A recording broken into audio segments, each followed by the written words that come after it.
प्रायोजक हैं cancer healer centre, new beginning. नमस्कार, बिहार की बात में आपका स्वागत है। मैं हूं पंकज कुमार। इस खास पेशकश में हम चर्चा करेंगे कि कांग्रेस को अब 70 नहीं 100 सीट चाहिए, नहीं तो कांग्रेस लड़ेगी अकेले चुनाव। जी हां, ये मेरे बयान नहीं है, ये ऑल इंडिया कांग्रेस कमेटी के सदस्य किशोर झा के बयान है। इसका मतलब क्या समझा जाए कि कांग्रेस बिहार में अकेले चुनाव लड़ना चाह रही है। किशोर झा यहीं पर नहीं रोकते हैं, वो ये भी कहते हैं कि अगर पार्टी को मजबूत होना है और केंद्रीय स्तर पर मजबूत होना है तो राज्य स्तर पर अपने आप को मजबूत करना होगा। और जब दिल्ली में पार्टी अकेले चुनाव लड़ सकती है तो बिहार में भी ये प्रयास कर लेना चाहिए। आरजेडी अंतिम तक सीट बंटवारा नहीं करती और जब करना होता है, अंत समय आ जाता है तो ऐसी वैसी सीटें दे करके, जो कि खराब सीट है, हारने वाली सीट है, वो कांग्रेस के मत्थे मढ़ देती है और कहती है हमने कांग्रेस को इतना सीट दिया है। सवाल ये उठता है कि आरजेडी का रवैया इस तरह का क्यों है, और ऐसा कई क्षेत्रीय दल करते हैं जो कि ठीक नहीं है। अब कांग्रेस को अपने पैर पर खड़ा होने के लिए खुद चुनाव लड़ना चाहिए, भले ही जीरो से शुरुआत क्यों ना करनी पड़े। ये हैं किशोर झा के शब्द।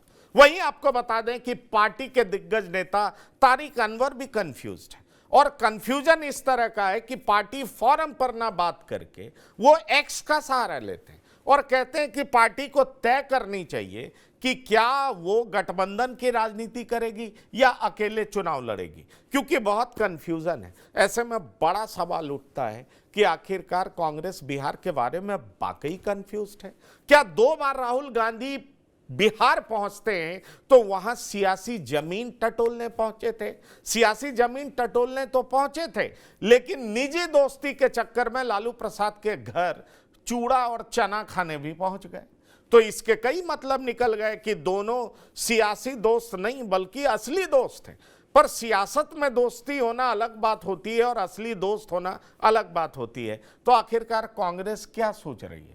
क्या कांग्रेस को अब यह बात समझ में आ गई है कि अकेले ही चुनाव लड़के, भले ही हमें जीरो से क्यों ना स्टार्ट करना पड़े, हमें चुनाव लड़ना चाहिए और तभी हम खोया हुआ जमीन वापस पा सकते हैं, नहीं तो इन क्षेत्रीय दल की मेहरबानी से कभी भी कांग्रेस का रिवाइवल संभव नहीं है। क्या चल रहा है कांग्रेस के भीतर, क्या सोच रहा है कांग्रेस का शीर्ष नेतृत्व, और बिहार में जो कि अगला चुनाव है उसको लेकर के कांग्रेसी क्या सोच रहे हैं, इस बारे में हम चर्चा करेंगे। लेकिन आइए पहले आपको सुनाते हैं कि तारिक अनवर क्या कह रहे हैं, उसके बाद हम शुरू करेंगे चर्चा। ऐसा लगता है कि पिछले कई चुनाव, जो विधानसभा के चुनाव हुए, उसमें कांग्रेस को कामयाबी नहीं मिली, सफलता नहीं मिली। उन तमाम चीज़ों को देखते हुए हमको ये तय करना पड़ेगा कि हम गठबंधन के साथ जाएंगे या अकेले जाएंगे। ये आधा अधूरा गठबंधन जो है, मैं समझता हूँ कि इससे जनता में भ्रम पैदा हो। बड़ी बात कह रहे हैं तारिक अनवर। और क्या वाकई जनता भ्रमित है? क्या कांग्रेस के नेता अब कांग्रेस की जमीन के लिए चिंतित हैं? क्या वाकई फुल प्रूफ उपचार चाहते हैं? क्या चाहते हैं कांग्रेस के नेता? क्या चल रहा है कांग्रेस में? कितनी सीटों पर लड़ेगी कांग्रेस? क्या वाकई कांग्रेस अब 70 पर ही नहीं 100 सीट पर मानेगी? इस बारे में चर्चा करने जा रहे हैं। हमारे साथ कुछ मेहमान जुड़ रहे हैं, उनसे आपका परिचय करा दें। हमारे साथ जो मेहमान जुड़े हैं, सरोज सिंह वरिष्ठ पत्रकार, आपका बहुत स्वागत है।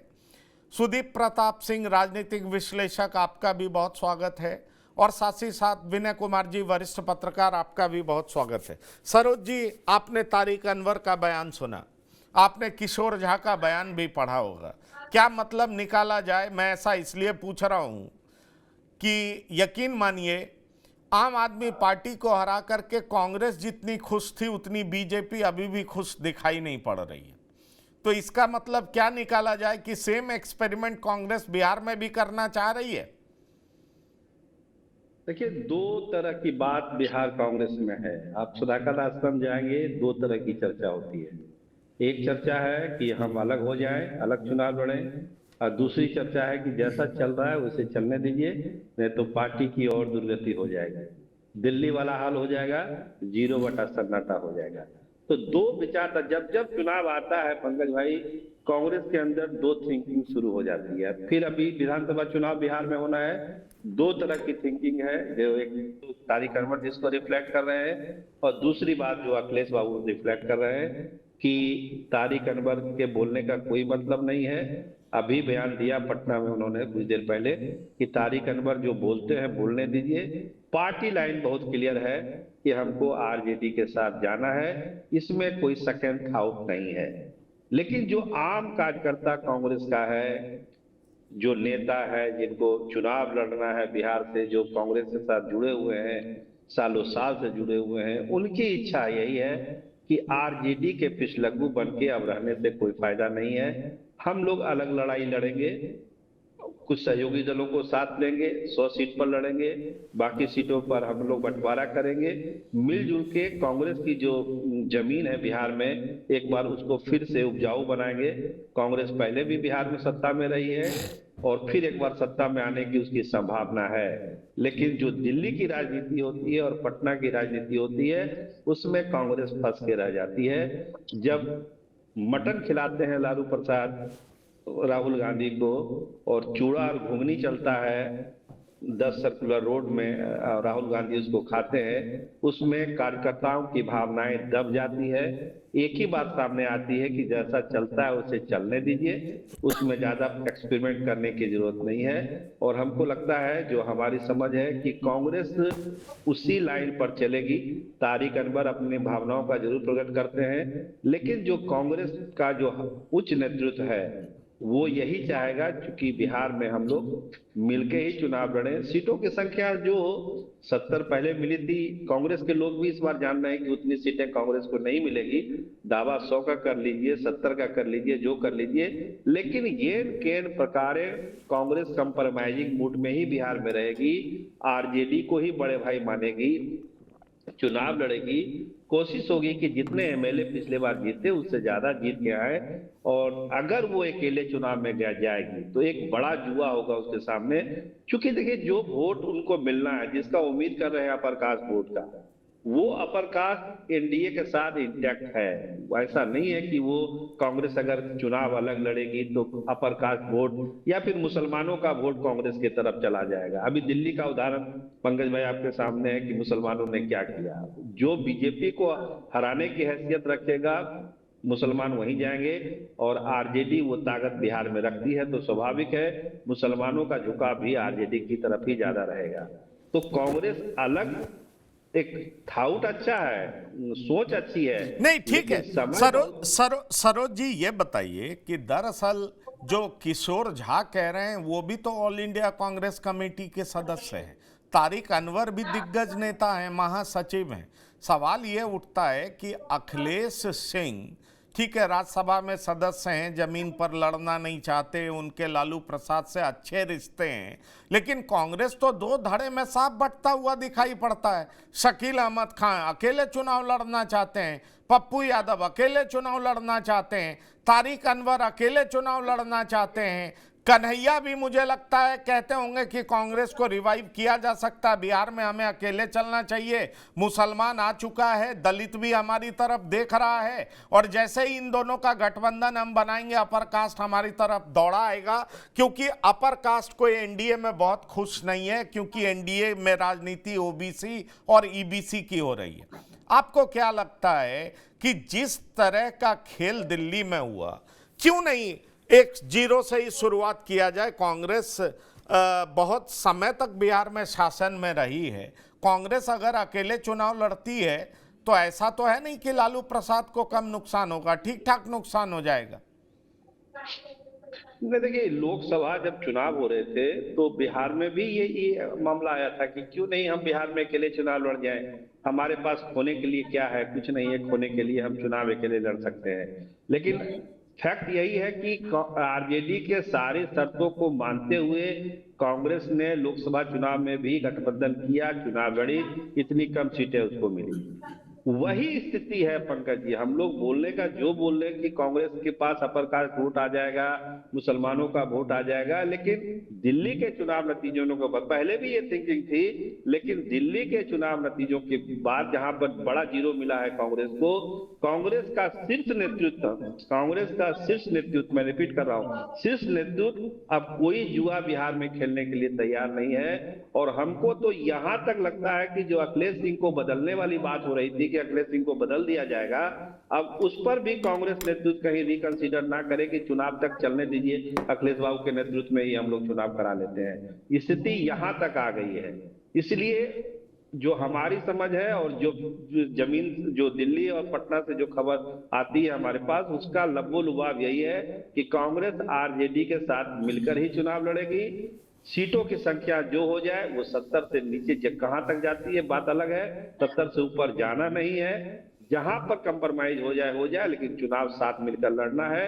कोई जुआ कांग्रेस का आला कमान खेलने नहीं जा रहा है बिहार में पंकज भाई। चलिए, आपको लग रहा है कोई जुआ खेलने नहीं जा रहा आला कमान, तो विनय जी कांग्रेस के पास खोने के लिए कुछ नहीं है। अजीत शर्मा कल भागलपुर में कहते हैं 70 से कम पे मानेंगे नहीं, अकेले लड़ेंगे। आपको बता दें दिल्ली में कांग्रेस अकेली लड़ी, भले ही तीसरी बार लड्डू मिला हो, लेकिन कांग्रेस का कार्यकर्ता बहुत उत्साहित है। उसको आने वाले भविष्य में कांग्रेस का भविष्य सुनहरा दिखाई पड़ रहा है। आपको बता दें सुप्रिया स्नेत अपनी मुस्कान नहीं छिपा पा रही थी। ऐसा रेयर ओकेजन होता है जब बीजेपी की जीत से कांग्रेस खुश हो रही हो। ऐसे में सवाल उठता है कि क्या कांग्रेस के भीतर ये आवाज जो उठने लगी है कि अपनी खोई जमीन पाने के लिए हमें अकेले चुनाव लड़ना पड़ेगा, बाहरी दुश्मन भले ही भाजपा हो, अंदर से दुश्मन ये तमाम क्षेत्रीय दल हैं जो हमारे वोट पर आज सरवाइव कर रहे हैं और हमें ही आंखें दिखाते हैं। क्या कहते हैं विनय जी? नहीं, देखिए, सबसे बड़ी बात है बिहार की जब हम चर्चा करते हैं और कांग्रेस की जब चर्चा करते हैं, तो बिहार की मिट्टी ये गांधी की मिट्टी रही है, गौतम बुद्ध की मिट्टी रही है, तो ऐसी यहाँ जेपी की मिट्टी रही। यहाँ एक अलग सोच है, यहाँ के लोगों में जो सोच है वो दूसरे राज्यों के कार्यकर्ताओं में, नेताओं में वो सोच ही नहीं है। यहाँ पॉलिटिकली बड़े जागरूक लोग हैं। गांधी को भी गांधी बनाने का काम इस मिट्टी ने किया, बिहार की मिट्टी ने किया। जेपी को भी लोकनायक बनाने का काम इसी मिट्टी ने किया। मधुलिमय हो या जॉर्ज फर्नांडिस है, उनको भी पनाह देने का काम इस मिट्टी ने किया है। शरद यादव हो, उनको भी शरद यादव बनाने का काम इस मिट्टी ने किया है। तो बिहार की मिट्टी में एक बड़ी ताकत है। और बिहार में अगर आप देखिएगा भारतीय जनता पार्टी को, तो भारतीय जनता पार्टी जो बिहार है उसमें कभी भी 150 सीट पर भी चुनाव नहीं लड़ पाई। और एक ऐसा हिंदी बेल्ट है ये जहां आज तक भारतीय जनता पार्टी की अपनी सरकार या अपना मुख्यमंत्री नहीं बन पाया। कहीं न कहीं इस मिट्टी में या यहाँ के लोगों में एक चिंतन है जो धर्मनिरपेक्षता के प्रति है। तो ये जो कंपोजिशन है सेकुलरिज्म का, सोशल जस्टिस का, तो इसके बड़े चेहरे यहाँ बिहार में लालू प्रसाद यादव है। और उसके छतरी में जो इस कंपोजिशन में जो लोग रहना चाहते हैं, जो पार्टियां रहना चाहती हैं, वो पार्टियां रहेंगी। और निश्चित रूप से कांग्रेस पार्टी भी यहाँ रहेगी। कहीं कोई किंतु परंतु नहीं। पिछले दिनों जो राहुल गांधी का बिहार दौरा हुआ था, उन्होंने स्पष्ट कर दिया यहाँ जो मेरा गठबंधन है उसी गठबंधन में हम लोग रहेंगे। तारिक अनवर भी जो चुनाव जीत कर गए इसी गठबंधन की बदौलत सांसद बने। तारिक साहब भी तो महाराष्ट्र भी घूमते रहे, दूसरे राज्य में भी घूमते रहे। कभी सोनिया गांधी का उन्होंने विरोध किया था विदेशी मूल के मुद्दे पर। आज तो विदेशी मूल का मुद्दा कौन हो गया। तारिक अनवर के जो गुरु थे सीताराम केसरी, उन्होंने ही सबसे पहले कांग्रेस को आरजेडी के नजदीक लाने का काम किया और लालू प्रसाद यादव की सरकार को समर्थन देने का काम किया। तो आज अगर तारिक साहब इस तरह की बात करते हैं तो कहीं न कहीं उनके मन में कोई अपनी दुविधा रही होगी, कुछ अपना इक्वेशन उनका रहा नहीं। पर विनय जी, मुझे लगता है डॉक्टर संजय आए, सुदीप प्रताप सिंह भी हमारे साथ हैं। डॉक्टर संजय, दुविधा की बात जो भी हो, लेकिन सिर्फ ये तारिक अनवर में ही दुविधा थोड़ी है। ये दुविधा तो किशोर झा में भी है। आप आम कांग्रेसियों से बात करिए, उनमें भी ये दुविधा है। पप्पू यादव को लाया ही गया था इसलिए कि पप्पू यादव कमान संभालेंगे, कन्हैया को इसलिए नहीं उतरने दिया जा रहा। कन्हैया के बारे में भी कहा जा रहा है कि तेज तर्रार नेता हैं, आखिरकार हैं तो बिहार से ही, कन्हैया आएंगे तो अपर कास्ट भी जुड़ेगा। निखिल कुमार जैसे भी दिग्गज नेता हैं जिनको इस बार टिकट नहीं मिला औरंगाबाद से।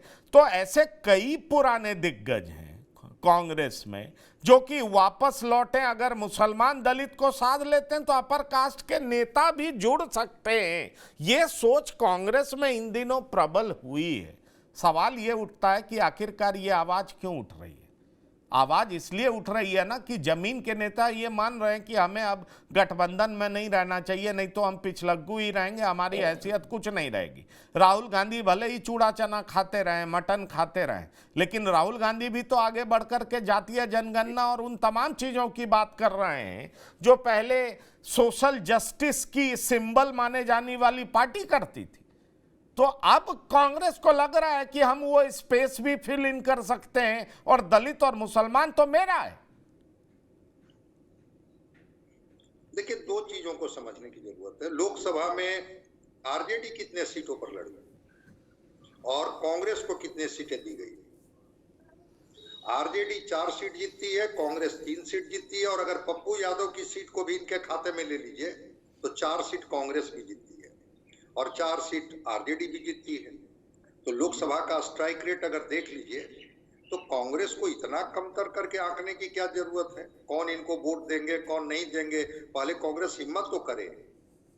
दूसरी बात, आप दलित की बात कर रहे हैं।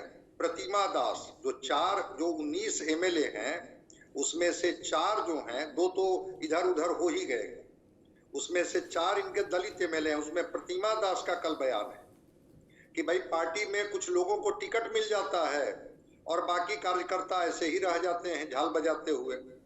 तो अगर कार्यकर्ताओं की पार्टी बनानी है तो उनको जब तक आप इग्नोर करते रहिएगा आपकी पार्टी कभी खड़ी ही नहीं होगी।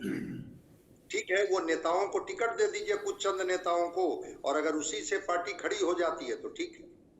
तारिक साहब ने क्या कहा कि भाई आपका स्टैंड तो क्लियर होना चाहिए। आप अलायंस में रहेंगे, अलायंस से बाहर रहेंगे। आपसे गिड़गिड़ाते रहे दिल्ली में कि भाई मेरे भी कटोरे में कुछ सीट दे दीजिए। आपने पल्ला झाड़ लिया, ठीक है। सुप्रिया सिंह जितने खुश हों, लेकिन 6 लाख वोट लाई है कांग्रेस दिल्ली में, 6.2% वोट है उनका। और अगर 43,23,000 वोट लाके बीजेपी जीती और 41,33,000 वोट ला करके आप हारी, तो उस 41,33,000 वोट में अगर 6,000 वोट का इजाफा हो जाता, 40 सीटों का अंतर हम लोग देखते हैं। लेकिन वो नहीं देखते हैं कि संदीप दीक्षित कितना वोट काट लिए और कैसे अरविंद केजरीवाल हार गए। तो कांग्रेस जरूरी भी है पार्टियों के लिए, मजबूरी भी है। वो जो सुप्रिया सिन्हा का जो प्रसन्नता है चेहरा पर, इसीलिए है। और बिहार में मैं 2 तो बता रहा हूं कि 2 बार राहुल गांधी आए, जितना चूड़ा चना खाते रहे। लेकिन एक बार आए थे वो माइनॉरिटी को एड्रेस करने के लिए, एक बार आए थे जगलाल चौधरी जी के जन्मदिन पर दलितों को एड्रेस करने के लिए। दलित नेत्री बोल रही है, जो इनकी विधायिका हैं, एक माइनॉरिटी के बड़े कद्दावर नेता हैं तारिक साहब, बोल रहे हैं कि भाई पार्टी का स्टैंड तो क्लियर होना चाहिए। आपको अलायंस में लड़नी है तो ठीक है, जितनी सीटें आपके हिस्से में आएगी आपको कॉम्प्रोमाइज करना है। अगर अलायंस में नहीं लड़ना है तो एकला चलो की राह पर चलेंगे। हम शून्य से शुरू करेंगे, शिखर पर पहुंचेंगे कि नहीं पहुंचेंगे, लेकिन शून्य पर जाएंगे। लेकिन चीजें जाकर के ठहर कहां जाती है? राहुल गांधी पर, सोनिया गांधी पर। अगर राहुल गांधी और सोनिया गांधी को लालू के निर्देश से ही चलना है, लालू प्रसाद जी की पार्टी जो कहेगी वो करना है, फिर कार्यकर्ता और पार्टी का कोई मतलब नहीं। अब सोच लीजिए, मदन मोहन झा से लेकर के और अखिलेश प्रसाद सिंह तक आज तक पार्टी का प्रदेश संगठन नहीं बन पाया। कैसी पार्टी है भाई राष्ट्रीय पार्टी, जिसका संगठन तक नहीं बन पाया। बिल्कुल आप ठीक कह रहे। तो संगठन इसलिए नहीं बन पाया ना क्योंकि पार्टी का कोई विजन नहीं है सुदीप। पार्टी कुछ सोच ही नहीं पा रही है, अकेले चलें कि साथ चलें। और अब पार्टी में 2 फाड़ साफ दिखाई पड़ रहा है। जो कांग्रेस की भलाई चाहते हैं वो चाहते हैं कि कांग्रेस को अकेले खड़ा होना चाहिए, और जो चाहते हैं कि किसी तरीके से हमको एक एमपी, एक राज्यसभा का सीट मिल जाए, वो चाहते हैं लालू प्रसाद के पीछे घूमते रहें। आखिरकार कांग्रेस क्या करती हुई दिखाई पड़ रही है आपको? क्योंकि किशोर झा हों, तारिक अनवर हों, कई सारे ऐसे नेता हों नेता हैं जिनके जुबान से अब ये बात बाहर आने लगी है कि कांग्रेस को अपने बारे में सोचना चाहिए। पप्पू यादव तो साफ इशारा कर ही रहे हैं। पंकज जी, आपने ये बड़ा अच्छा शब्द प्रयोग किया, विजन। वो अब राहुल गांधी के स्टेटमेंट से देख सकते हैं। बहुत ज़्यादा दूर आपको जाने की नहीं है। दिल्ली का चुनाव का चर्चा कर रहे हैं। दिल्ली के चुनाव का ही देख लीजिए, 2024-2025 में अरविंद केजरीवाल के बारे में क्या कहते थे, उसके बाद इस बार चुनाव लड़े तो क्या कहे। देखिए, अगर कांग्रेस को अकेले चुनाव लड़ना है, जो कि मुझे नहीं लगता है संभव है, क्योंकि आज पार्लियामेंट में राहुल गांधी जी जितना बोल रहे हैं और जितना उछल कूद मचा रहे हैं, वो इसलिए मचा रहे हैं क्योंकि उनको 99 सीट आ गया। आज के परिस्थिति में कांग्रेस, मुझे नहीं लगता है कि समाजवादी पार्टी आरजेडी को छोड़ के 99 सीट के आसपास पहुंच सकते हैं, क्योंकि अकेले लड़ने के लिए बहुत कुछ आपको पहले करना पड़ता है और चुनाव के बाद समय करना पड़ता है और चुनाव के बाद करना पड़ता है। कांग्रेस कैडर बेस पार्टी नहीं रही है, ये आप देख सकते हैं। उनका जो शीर्ष नेतृत्व है राहुल गांधी से, वही जमीन से नहीं उठे हैं। उनका आप जो भी देखेंगे, जो भी स्टेटमेंट सुनेंगे, कभी वो हिंदूवादी बन जाते हैं, कभी वो मुसलमान के सरपरस्त बन जाते हैं। अभी वो बोल रहे हैं कि फॉरवर्डों को, वोट को, या फॉरवर्ड का जो पहले का नेता था उनको लाएंगे, और जनगणना की बात करते हैं, जातीय जनगणना की बात करते हैं। जातीय जनगणना जहाँ पे हो चुका है, बिहार में सर्वे हो चुका है, वहाँ पे तेजस्वी जी बोलते हैं कि ये हमने करवाया, वो उसको निगेट कर देते हैं। ऐसा बहुत तरह का कन्फ्यूज़न है। ये कन्फ्यूज़न को दूर करना पड़ेगा और कांग्रेस को अपने हाथ पे खड़ा होना है, तो वो इलेक्शन छोड़ के संगठन पे ध्यान दे, संगठन को मजबूत करे। और ये एक लंबा लड़ाई है, ये नहीं है कि 4-5 साल में ये हो जाएगा। एक लंबा लड़ाई करना पड़ेगा और स्टेट में लीडरशिप को पनपने देना पड़ेगा। एक आध स्टेट छोड़ दे, आप कर्नाटका छोड़ दे जहाँ पे स्टेट लीडरशिप रहा है, इसीलिए वहाँ जो वापस भी आ जा रहे हैं। बिहार में कोई भी स्टेट लीडरशिप 90 दशक के बाद से कोई ऐसा नज़र नहीं आया है जिसको बिहार के जनता जनमानस जानता भी हो, या बिहार का जो जनमानस है, जो पॉलिटिकली बहुत कॉन्शियस है, उनको भी नहीं मालूम है कि बिहार के प्रदेश कांग्रेस का अध्यक्ष कौन है। जो 2-3 पुराने नेता हैं, निखिल कुमार हैं या मीरा कुमार, ये नाम जानते, लेकिन पुराने हो गए पंकज जी। समय इन लोग का बीत गया, उम्र हो गया। लोगों को नया खून चाहिए, नए विचार ठीक है, नया खून चाहिए।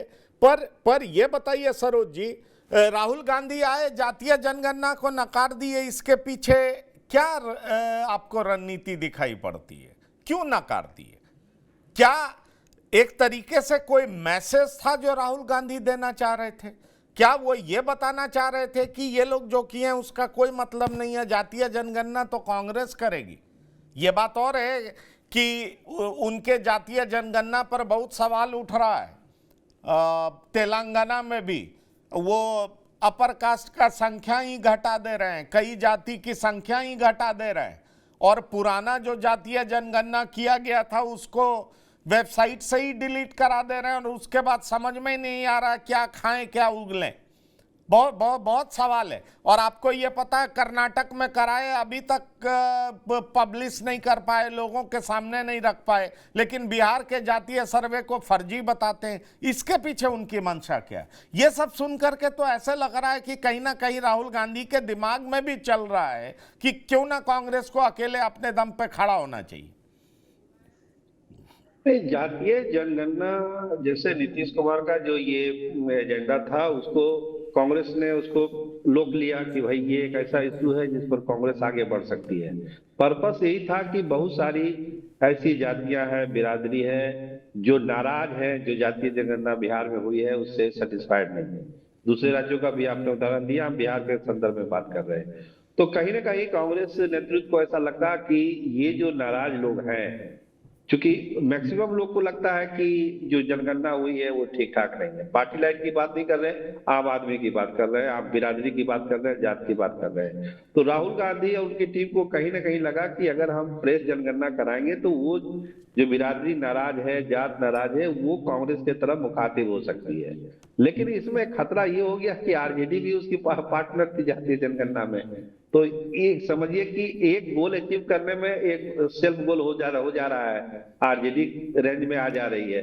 तो कहीं ना कहीं से बोला तो जरूर है राहुल गांधी ने कि हम जातीय जनगणना कराएंगे, लेकिन जब माहौल चुनाव का बनेगा उस समय कहीं ना कहीं इस मुद्दे पर उनको लिबरल होना पड़ेगा, तभी आरजेडी के साथ तालमेल इनका आगे बढ़ेगा। क्योंकि आरजेडी ने जातीय जनगणना के आंकड़ों को लेकर कोई सवाल अभी तक खड़ा नहीं किया है, तो यहाँ पर उनको कंप्रोमाइज करना पड़ेगा। आपका जो सवाल है कि क्या ये एक आधार बनेगा आरजेडी और कांग्रेस के अलग होने का, अलग अलग चुनाव लड़ने का, तो केवल एक ऐसा मुद्दा नहीं है जिस पर दोनों अलग अलग हो जाएंगे। केवल देख रहे हैं राहुल गांधी कि हमको आगे केंद्र की राजनीति करनी है, 99 सांसद हमारे जीते हैं 24 में, हमको 29 का चुनाव लड़ना है, वो 29 का चुनाव लड़ रहे हैं। बिहार एक स्टेट के चुनाव से न राहुल गांधी को बहुत मतलब होता है, न नरेंद्र मोदी और अमित शाह को बहुत मतलब होता है। एमपी चाहिए इन लोगों को, एमपी सांसद, बिहार का सांसद चाहिए। मनमोहन सिंह को सांसद देते थे लालू प्रसाद, इसीलिए इनको दे दिया, ये कर दिया, आरजेडी को ये कर दिया, हायर कर दिया कांग्रेस को कि जैसे आपको चलाना है चलाइए। तो जहां सांसदों की बात आ जाती है, मुद्दा गौन हो जाता है, क्या जातीय जनगणना होगी या दूसरा इशू होगा, सीटों की संख्या होगी, गौन हो जाएगी। मुद्दा है तालमेल बना के रखिए, सांसद लाइए, संसद लाइए बिहार से, दिल्ली में राहुल गांधी को मजबूत करिए, दिल्ली में नरेंद्र मोदी को मजबूत करिए। एक रास्ते ना कांग्रेस का बनना है ना एक रास्ते बिगड़ना है, इसलिए जातीय मुद्दे पर तो उठाएंगे राहुल गांधी, उनको लगता है उससे उनका वोट बैंक बढ़ेगा, लेकिन जब टेबल पर बैठेंगे, सीटों का बंटवारा होगा, उसमें कहीं नहीं, जब मुद्दे तय होंगे तो जातीय जनगणना पर। ठीक है, पर एक चीज ये बता दीजिए कि अजीत शर्मा 70 सीट मांग रहे हैं, किशोर झा 100 सीट मांग रहे हैं, मिलेगा कितना? क्या 70 से कम पे भी मान जाएंगे? आरजेडी तो कह रही है, मेरी बात होती है कई नेताओं से, 40 बहुत है, उससे ज्यादा कांग्रेस सोचे भी नहीं। क्या आपको लगता है कि 40 पे कांग्रेस मान जाएगी? देखिए, एक चीज तो पंकज जी बहुत तय है कि 70 का आंकड़ा इस बार कांग्रेस नहीं छूने जा रही है। 70 सीटें उनको नहीं मिलनी है। जो आरजेडी का अपना गेम प्लान है, वो कुछ नए साथियों को जोड़ने के ताक में है, नए लोगों को लेना चाहती है, तो वो कहीं ना कहीं कांग्रेस का सीट काट के ही वो देगी। आरजेडी अपना सीट बढ़ाएगी ना कि घटाएगी। तो जो सहयोगी दलों को मिलेगा वो कांग्रेस की सीट काट के ही मिलेगी उनको। तो 70 सीट तो मिले, बता कि अब कितनी मिलेगी, 40 मिलेगी, 45 मिलेगी, 50 मिलेगी, ये तो जब चीजें और आगे बढ़ेगी तो पता चलेगा। उतने कैंडिडेट भी कांग्रेस के पास है भी नहीं, ये भी तय होगा। पिछले बार वाली गलती ना तेजस्वी करेंगे ना लालू प्रसाद करेंगे। तो जमीन पर जैसे जैसे ताकत बढ़ेगी कांग्रेस की, सीटों की संख्या उसी आधार पर तय होगी कि आप कितने सीट के हकदार हैं।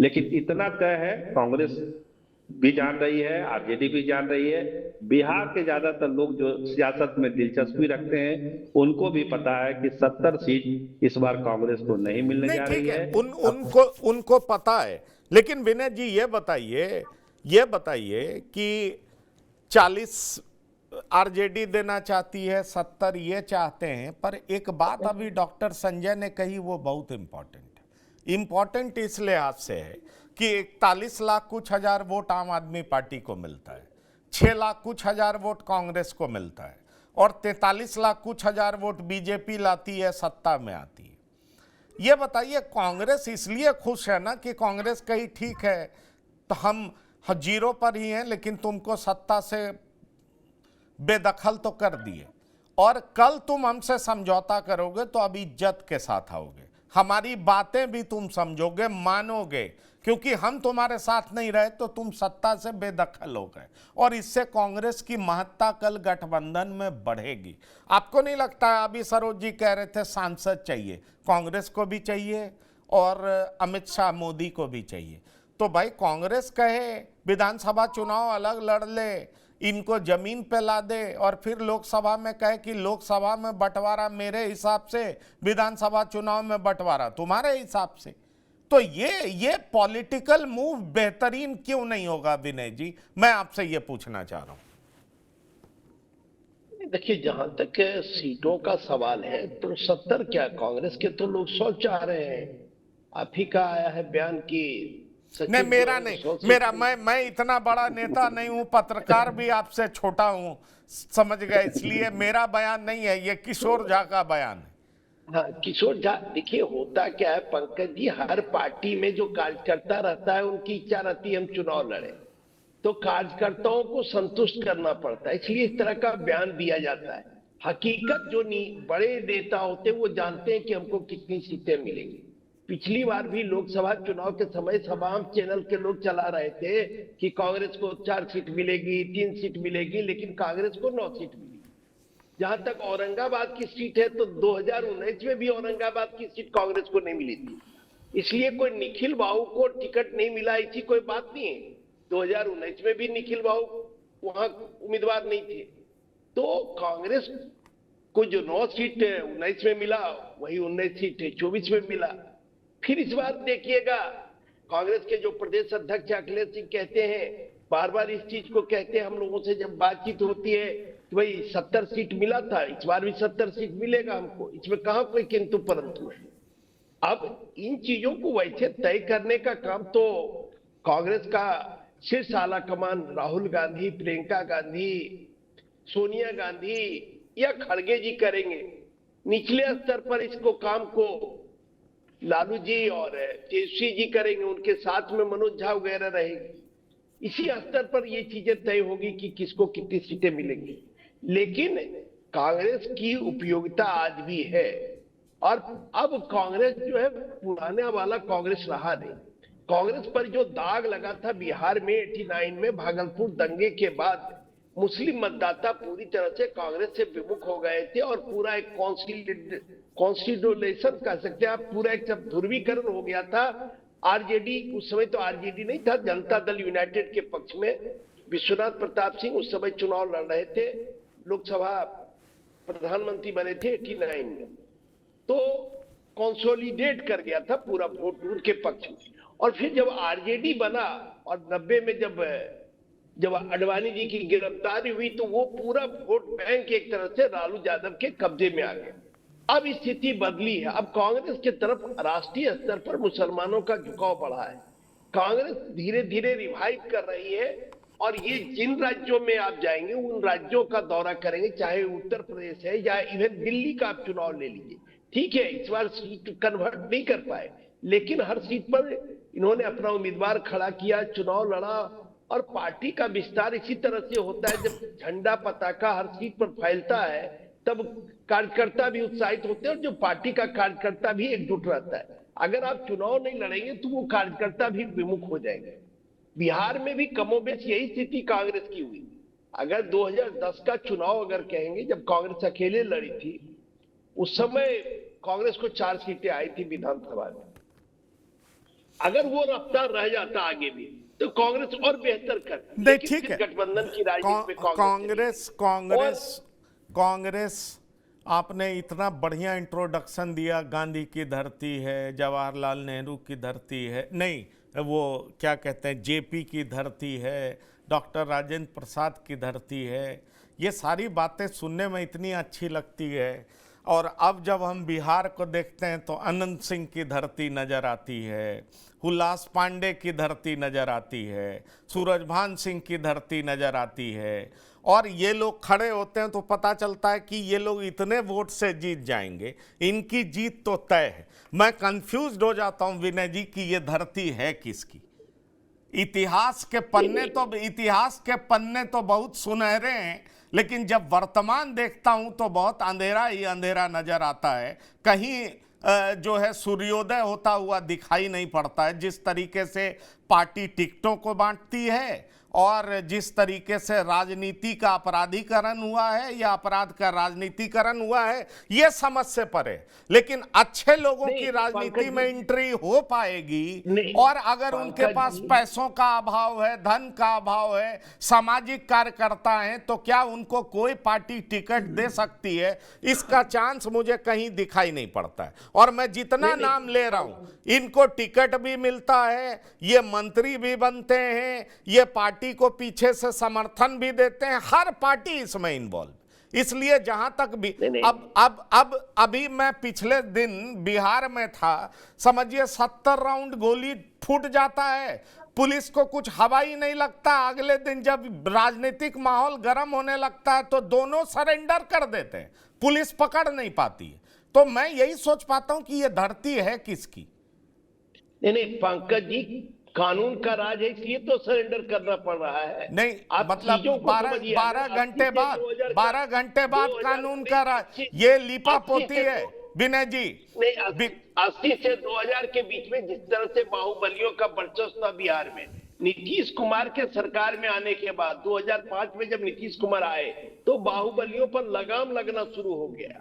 आज उस तरह से बाहुबली चाहिए, एक से एक बाहुबली। आप तो बहुत नाम छोड़ दिए, शहाबुद्दीन वगैरह का तूती बोलता था सीवान में, इवन डीएम की कुर्सी पर जाके बैठ जाते थे। और जब फायरिंग हो रहा था पुलिस का, तो मुझे याद है 12 घंटा तक लगातार फायरिंग होते रहा सीवान में, पुलिस और शहाबुद्दीन के लोगों के बीच में, और तब भी शहाबुद्दीन नहीं ठीक है विनय जी, हम लोग लगता है ये टॉपिक से डाइवर्ट हो जाएंगे। मान सकते हैं कि घना जंगल से अब थिन जंगल हो गया, डेंस से थिक से थिन जंगल हो गया है, पर है जंगल ही, समझ गए।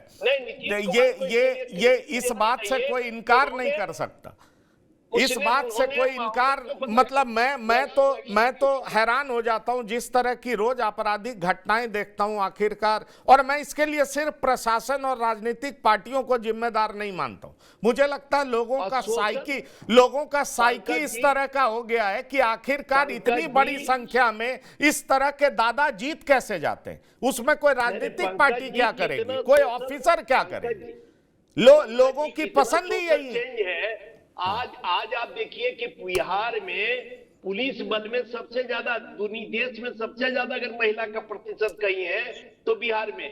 कितना सोशल चेंजेज है। मैं वही तो कह रहा हूं कि इतिहास इतना सुनहरा है। बुद्ध वहां पैदा हुए पर बहुत हिंसा वहां होती है, जैन वहां पैदा हुए हर गली मोहल्ले में हिंसा होती है। यही तो बात है, बड़ा अजीब सा लगता है। इतिहास तो बहुत सुनहरा है, कह तो रहा हूं। डॉक्टर संजय हम लोग इस पे भी रखेंगे, एक दिन डिबेट होगा कि आखिरकार क्या गड़बड़ हो गया, इतना सुनहरे भविष्य वाले बिहार में इतनी गड़बड़ी क्यों हो गई। नीतीश कुमार बहुत कुछ बदले जरूर, लेकिन अभी भी बहुत कुछ बदला जाना बाकी। डॉक्टर संजय, मैं आपसे ये पूछना चाह रहा हूं कि दरअसल कांग्रेस में आपको लग रहा है कि एक नई सोच ऊपर आ रही है, और उसकी बड़ी वजह यह है कि राहुल गांधी के इर्द गिर्द कन्हैया कुमार जैसे नेता हैं, एक यंग ब्रिगेड लेफ्ट माइंडेड कहा जाता है, वो हैं जो कांग्रेस के रिवाइवल पर बहुत जोर दे रहे हैं। क्या आपको उसी का परिणाम दिखाई पड़ रहा है कि अब कांग्रेस जीरो से हर जगह स्टार्ट करना चाह रही है? नहीं, एक चीज को तो समझना होगा कि पार्टी तो कार्यकर्ताओं की होती है। ठीक है, कोई व्यक्ति जो कहते हैं एक नया शब्द आला कमान। अब आला कमान क्या होता है विनय जी ज्यादा बेहतर तरीके से बताएंगे इस गौरवशाली अतीत वाले बिहार के बारे में। वो आला कमान अब जब चीजों को तय करते हैं तो फिर तो ये दृश्य होगा। लोकसभा चुनाव में अखिलेश सिंह से लेकर के अजीत शर्मा से लेकर सारे लोगों ने आरोप लगाया कि जो सीटें हम हारे उसमें भीतर घात हुआ। अजीत शर्मा ने तो अपने जिलाध्यक्ष पर आरोप लगाया था भागलपुर में कि हमारे कांग्रेस के जिलाध्यक्ष ने ही हमें विरोध किया, हमारा विरोध किया। भाई, आपकी पार्टी जब कार्यकर्ताओं की न कोई इच्छा है ना आकांक्षा है, आप थोप दिए जाते हैं कि बस जो आरजेडी आपके हिस्से में कुछ सीटें दे देगी उसी सीट पर आपको लड़ लेनी है। फिर कार्यकर्ता कहाँ रहेंगे पार्टी में, फिर केवल नेता रहेंगे। और अगर ऐसे ही कांग्रेस पार्टी चलेगी तो कार्यकर्ताओं की उदासीनता और कार्यकर्ताओं की नाराजगी आपको दिखेगी। तारिक अनवर ने अगर कुछ कहा तो उन्होंने पार्टी हित में कहा, कोई बगावती स्वर में नहीं कहा। प्रतिमा दास ने कहा, उन्होंने कहा कि भाई ठीक है, हम एमएलए हैं, एक बार और हमें टिकट मिल जाएगा। लेकिन उन कार्यकर्ताओं का क्या होगा जो एड़िया रगड़ते हुए, दरी बिछाते हुए, कुर्सियां लगाते हुए, तालियां बजाते हुए पूरा जीवन गुजार देते हैं, और उनके हिस्से में क्या आता है? तो भाई, जिस बाहुबल की बात आप कर रहे हैं, अब एक और शब्द जुड़ गया है, धन बल। तो जब बाहुबल और धन बल का कॉकटेल होता है और उस पर जब चीजें आती हैं फिर कार्यकर्ता कहाँ खड़े हैं भाई। अब राजेंद्र बाबू की बात आप कर दिए, जो राष्ट्रपति से निवृत्त होने के बाद वो सदाकत आश्रम के उस खपड़ेल भवन में रहते थे, क्रॉनिक एजमेटिक पेशेंट होते हुए भी। वो राजेंद्र बाबू वाली पीढ़ी तो अब है नहीं। अब तो पीढ़ी है कि उनके पास कितनी लग्जरी गाड़ियां हैं और कितनी। और आरजेडी के बारे में सरोज जी की बात से मैं सहमत हूं। ये लोग जितना भी पोस्टरिंग कर लें, होगा वही जो लालू प्रसाद चाहेंगे। आई सदाकत आश्रम कांग्रेस का प्रदेश का नहीं, ठीक है, लालू प्रसाद उसमें आकर के मैं अपनी बात को कंप्लीट कर देता हूं। उसमें आकर के लालू प्रसाद जी कहते हैं कि अखिलेश प्रसाद सिंह को मैंने राज्यसभा में दी। मैं वही उसी पे जा रहा हूं। क्या सुदीप प्रताप सिंह आपको लगता है कि भले ही किसी और से कांग्रेस पार्टी नाराजगी मोल ले, दूरी बना ले, लेकिन लालू प्रसाद से नहीं बनाएगी, और इसलिए कांग्रेस लालू प्रसाद के शरण में जा चुकी है। अध्यक्ष कौन होगा वही तय करते हैं, राज्यसभा कौन जाएगा वही तय करते हैं, क्योंकि कांग्रेस के पास भी मजबूरी है कि उसके पास ट्रस्टेड एलाई के रूप में सिर्फ लालू प्रसाद है, बाकी कोई और दल नहीं है। 100% सही है पंकज जी। बिहार के राजनीति में लालू प्रसाद जी जो चाहेंगे, महागठबंधन में जो भी आएंगे उनको उनके अनुसार चलना पड़ेगा। कांग्रेस को अपने पैर पे खड़ा होने के लिए बहुत मेहनत करना पड़ेगा। और तारिक अनवर जी का जो स्टेटमेंट है उसको अगर ठीक से पढ़ेंगे तो देखिए, मूलभूत ढांचे में परिवर्तन, मूलभूत ढांचे में परिवर्तन में सब कुछ आ जाता है, जो अभी कांग्रेस के नेतृत्व में लग नहीं रहा है कि इतना ज़्यादा विजन है या इतना ज़्यादा मेहनत करने को तैयार है। जिस दिन उस में आ जाएंगे कि मुझे मेहनत करना है और पार्टी को खड़ा करना है, उस दिन शायद पार्टी खड़ा होने लगेगा। लेकिन अभी कांग्रेस पार्टी लालू प्रसाद यादव जी के बाहर का नहीं है, बात का नहीं है। सरोज जी, सवाल ये उठता है कि अब तो एनडीए ताल ठोक रही है 225 में बचा 18 में कितना कांग्रेस का और कितना आरजेडी का? देखिए, दावा अपनी जगह पर है, लेकिन 2020 के चुनाव को भी हम लोग को ध्यान में रखना चाहिए। अगर आप टोटल वोट काउंट, सबके पास आंकड़े होंगे, 12,000-13,000 वोट का ही अंतर था एनडीए और महागठबंधन। नहीं तो उस समय चिराग साथ में नहीं थे ना। इन दिनों सुभाष यादव, साधु यादव, सबका बयान बहुत वायरल हो रहा है। कह रहे हैं कि हरियाणा वाले को ले आए हो, झाजी को ले आए हो, ना तुमको ब्राह्मण वोट देगा, ना हरियाणा वाले को देख करके यादव वोट देगा, तुम्हारा 4 कार्यकर्ता नहीं बचेगा इस चुनाव में हारने के बाद, सत्ता में रहोगे नहीं और उसके बाद 4 कार्यकर्ता नहीं होंगे। क्या सच है? क्योंकि एक बात वो बार बार कहते हैं कि दरअसल यादव ये सोचेगा ना, यादव समाज, कि हम तेजस्वी को बनाए कि संजय यादव को बनाए।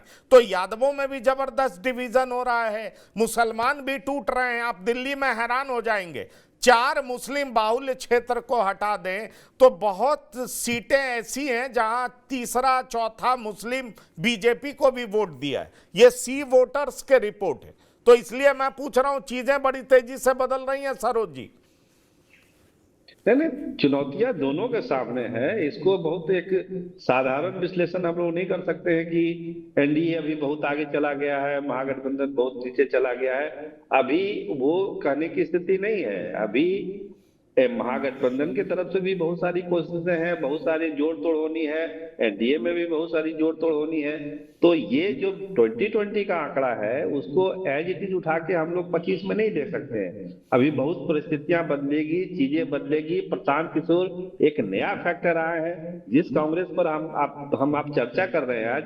क्या ऐसा नहीं है कि जो अपर कास्ट वोटर कांग्रेस के साथ है वो वोट प्रशांत किशोर की तरफ भी शिफ्ट कर रहा है? अगड़ी जातियों का, ब्राह्मणों का और दूसरे जातियों का प्रशांत किशोर भी उसके हिस्सेदार है। तो कहीं ना कहीं कांग्रेस को ये सब डर भी है कि अगर वो अलग जाते हैं तो ऐसा नहीं है कि वो सारा वोट उनको चला जाएगा।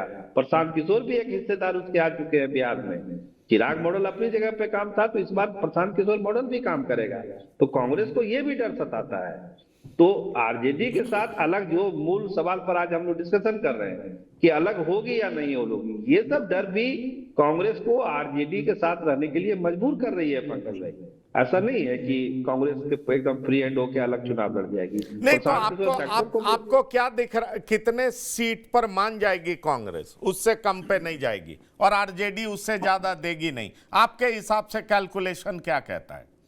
हमको लगता है पंकज जी कि 35 और 40 का एक रेंज है जिस पर कांग्रेस को बना लिया जाएगा और कांग्रेस उस पर मान भी जाएगी, जो अभी तक जो लोगों से बातचीत करने में समझ में आ रहा है 35 से 40 का रेंज है। विनय जी आप सहमत हैं? और फिर वीआईपी पार्टी मान जाएगी? वीआईपी पार्टी भी कहेगी 35-40 दो और उप मुख्यमंत्री हमें डिक्लेयर करो, क्या कहते हैं आप?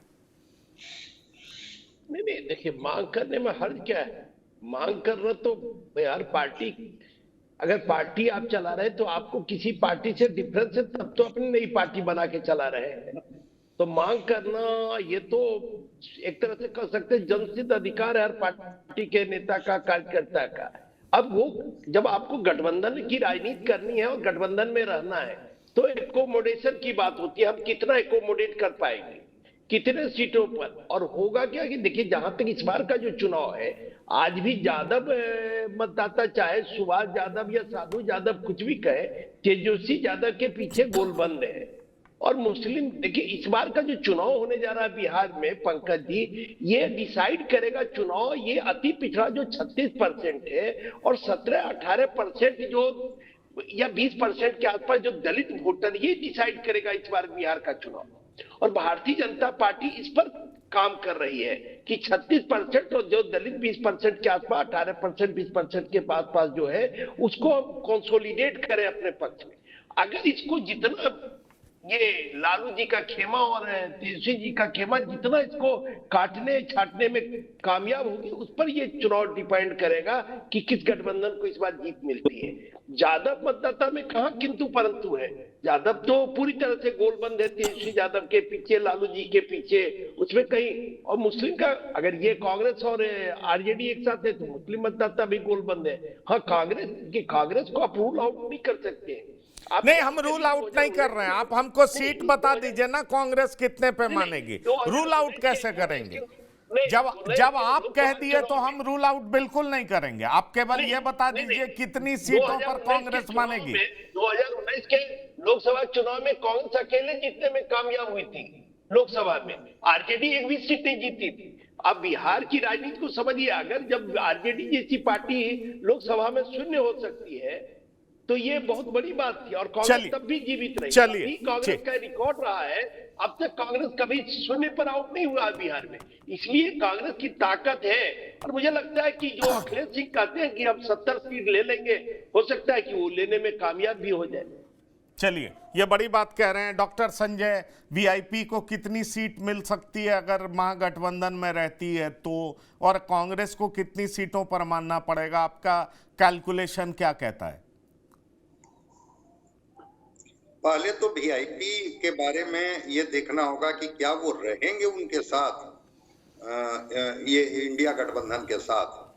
क्योंकि कभी कोई वो दृश्य उपस्थित कर सकते हैं कि मेरे पीठ में छुरा मारा जा रहा है, भोंका जा रहा है, और वो फिर भाग चलेंगे और इधर आ जाएंगे इस गठबंधन में। तो वीआईपी के हिस्से में सीट कितनी मिलेगी वो तो बात की चीज है। पहले तो ये तो तय हो जाए कि वो रहेंगे या नहीं रहेंगे।